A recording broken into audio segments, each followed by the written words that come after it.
So I was gonna do a top 10, but I soon realized that I didn't want to do 9 others. I just wanted to tear apart Enslaved. And sure, I hate other things, but at least everything else, story-wise, has an excuse, like at least it's well written, or it has good character chemistry, or the plot itself was decent. It wasn't meant to have a story, it was meant to be ridiculous.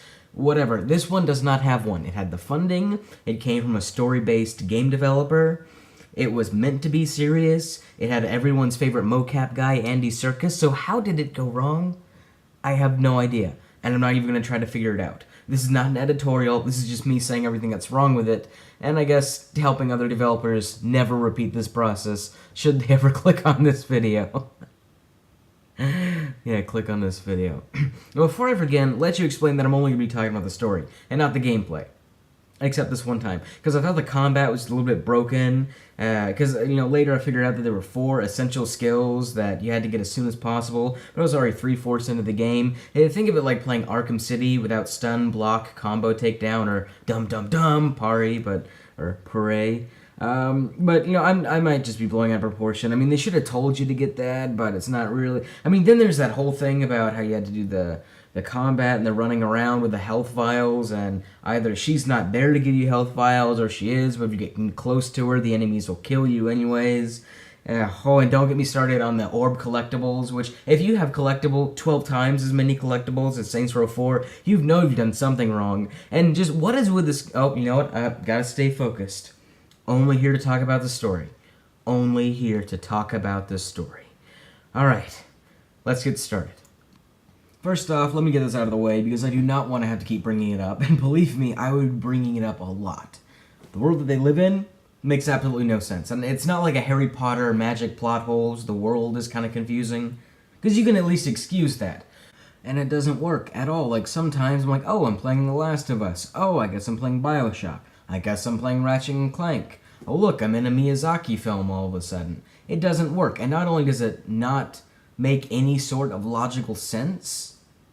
Actually, I don't have anything for that. It just doesn't make sense. Moving on from that, I would also like to point out that the characters' chemistry is definitely there. It's not bad. It's just not that great either. It's nothing where you're gonna look at that and being like, oh man, this is Mass Effect. This is Uncharted. No, it's not that. It's not that at all. It's decent, I guess. But it kind of gets dragged down by the character development, which is more of a bipolar disorder than actual character development. But, just getting that out of the way for the actual story. You ready for this? I can promise you you're not, but here we go.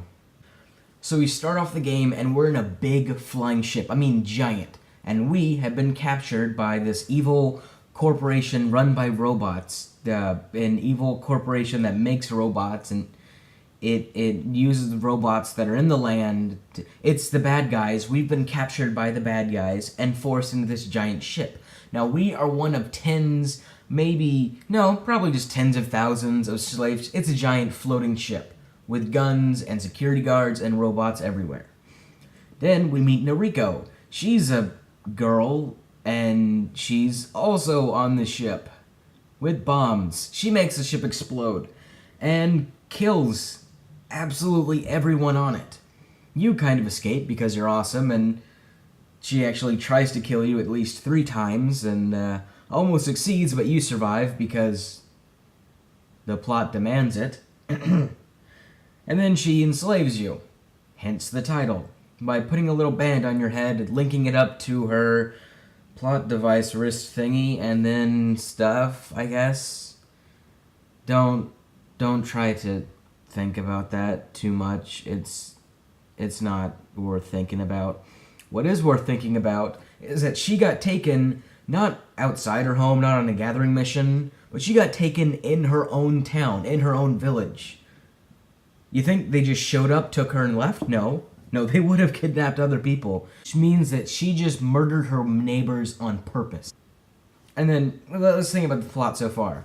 There was a girl who's now trapped in a strange world that she's not used to, is now going to survive this long journey by forcing a native that's a good fighter that no one else likes and puts him into slavery. So he has to fight all the monsters while she goes along the journey just doing absolutely nothing and being a drag. But in the end, she will become a woman, fight, become strong. At the same time, he will start to become humble, and they form a relationship. I just can't think of where I've heard that plot before.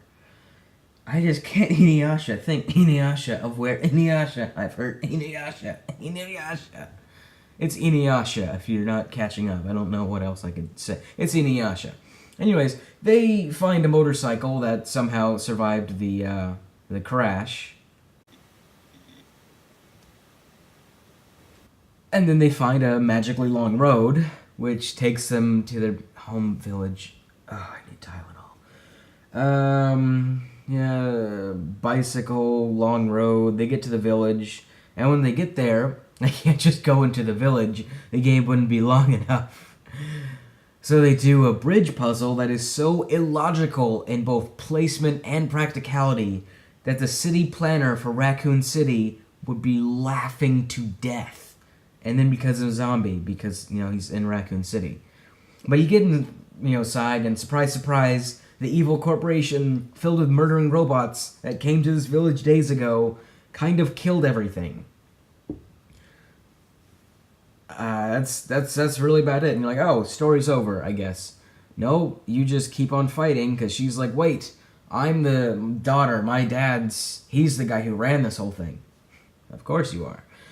And I know where a bunker is. So you go to the bunker, you go inside, and then her dad's there, but he's dead. How is he dead? You don't know. I have no idea. It's got food. You can actually see food in the background. There's no blood. He's not missing any limbs. He even left her a note, a message to his daughter where he sounded perfectly fine. I guess he killed himself. I don't know why. Moving on, they go back to the incredibly convenient road down to the Brown Hill Zone, just a big, giant pile of garbage. And I mean giant. Like dozens of miles. Everywhere you can see, giant. Anyway, some stupid plot thing happens, which makes you have to defeat the automated defenses, and then robots are already in there past the defenses that were totally... Anyways, you find this guy Pigsy, and I don't know what he is. I mean, he starts out like really cool and resourceful. I'm like, wow, they made a fat guy who is really cool and resourceful. Gentlemen, that's never been done before. And then he becomes jealous and prideful, and I'm like, oh, I guess that was really fast character development. And then he becomes a walking sex and fat joke machine. And then possibly a cold-blooded murderer. And then a statutory rapist. And then back to a resourceful cool guy right before he spoiler alerts.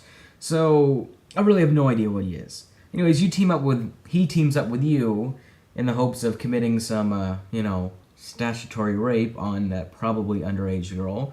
And I'm not making that up. He says, and this is pretty darn close to what he says, now that your father's gone, why don't you come move in with me? But he said more like, well, now that your father's gone, why don't you come and help me?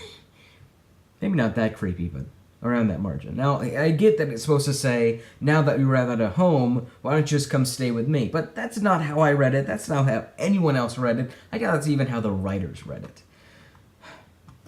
Anyway, you travel to the bad guy's secret base, which you found.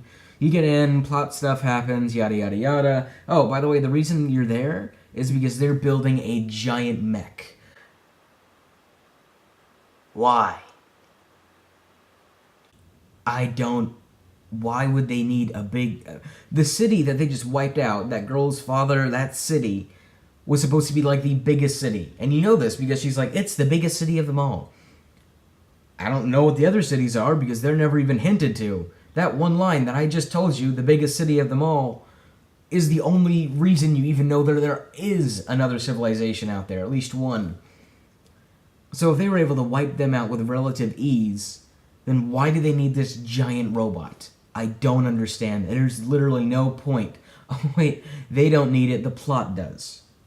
So you get down there, you break in, somehow, and then Pigsy doesn't just know how to pilot it. He knows the ins and the outs. He's like, oh, this is breaking. That light means it's breaking. Here, go up to the tower. It's 300 feet down. First hall on your right. Ignore that bump in the wall. Watch out for... He knows every single part of this. I'm like, how do you know that? There's no way you could know that. You know what else there's no thing he could do? He could not fly that. He could not fly that machine. He shouldn't be able to. No machine that big can be piloted by just one person. It is an impossibility. Anyways, you go to their pyramid, the whatever. If you're still here, then I shouldn't have to explain how ridiculous this plot is.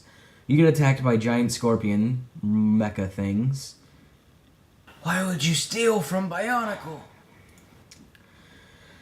And then the machine blows up with Pigsy inside and the whole thing. You're fine, by the way, and you just start walking towards this big pyramid thing. That's where they took all the slaves, I guess, in the middle of the desert.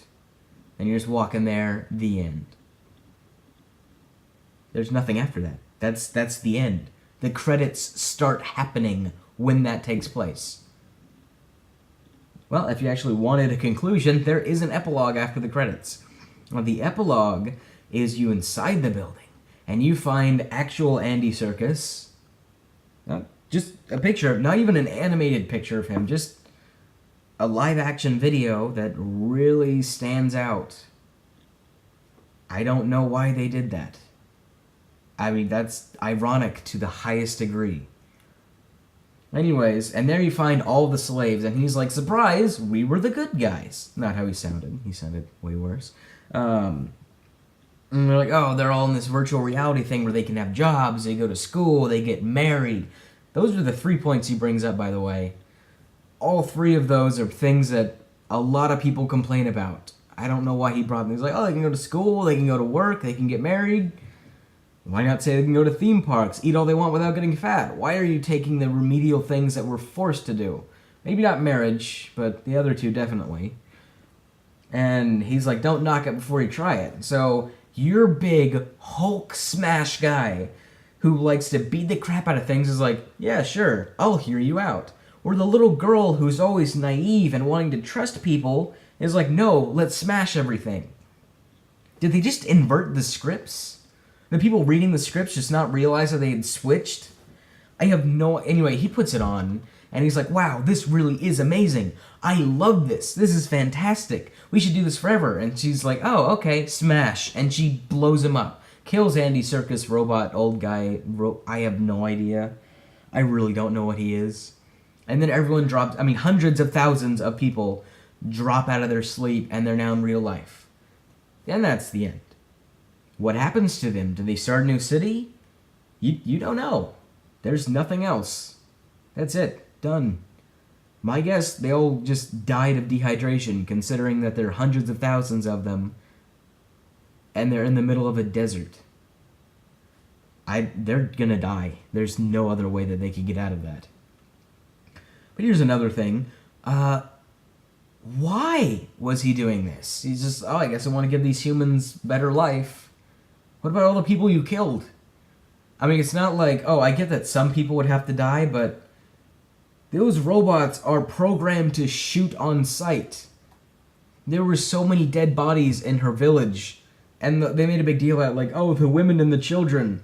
The women were holding the children. They weren't fighting back.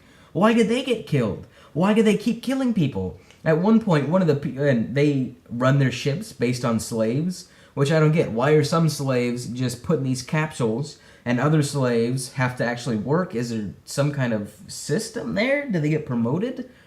Who knows? And they just get murdered for going on a task. Like, if they don't get their job done, they just get murdered. They're not the good guys. You're not the good guys. Who are the good guys? I don't even know who we are. You're a super warrior for some reason. It would be like Captain America if he just showed up and like, oh yeah, and he's super strong. You're like, oh, why? 'Cause he's just super strong and out of place. She's super smart and good with technology. I don't know why. Pigsy is super fat with Bionicle stuff. I don't know where he got all that food or the Bionicle stuff. And his corporation is super funded with what? It doesn't make any sense. And it doesn't have an ending.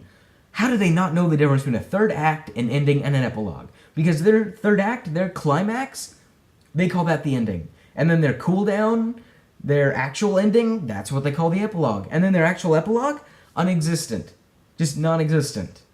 And I would probably bring up a Harry Potter reference, but I never saw the final movie. I didn't see a lot of them, actually.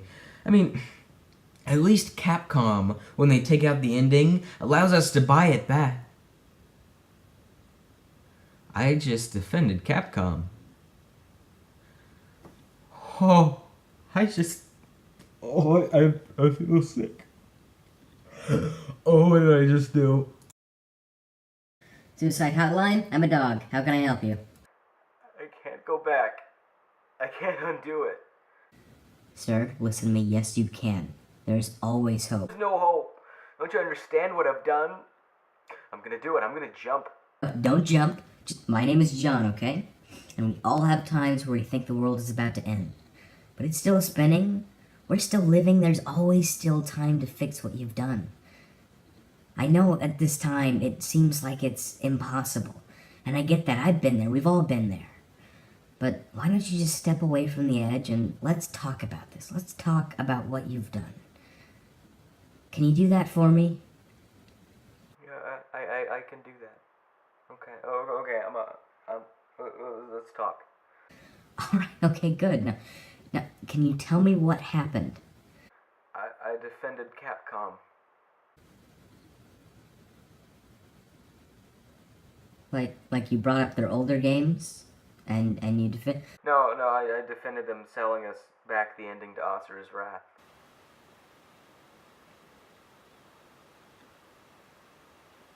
Do it.